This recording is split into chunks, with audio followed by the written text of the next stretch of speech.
ஆனா கண்டிப்பாக செந்தில் பாலாஜி அவர்களை சிபிஐ விசாரணைக்கு அழைக்கணும். எதற்குன்னா, ஆமாங்கண்ணா, எதற்குன்னா இதுல 2-3 விஷயங்கள் இருக்கு.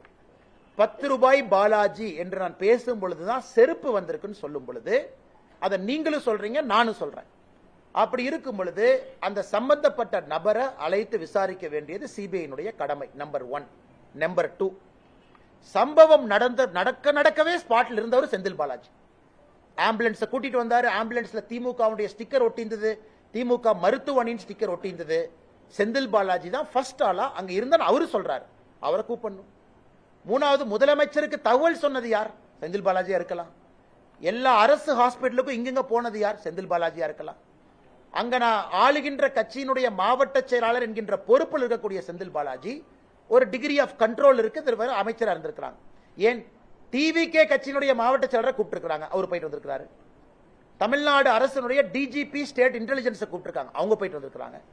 சம்பந்தப்பட்ட நபர் திரு விஜய் அவங்களை கூப்பிட்டுருக்காங்க, 2 முறை போயிட்டு வந்திருக்கிறாங்க. அப்படி இருக்கும் பொழுது சிபிஐ செந்தில் பாலாஜியை அழைத்தது முழுமை சரியான ஒரு பார்வை தான். ஆனா செந்தில் பாலாஜி அவங்க மடியில ஏதோ கொஞ்சம் கனம் இருக்க மாட்டிருக்கு. ஏன் பதறாரு?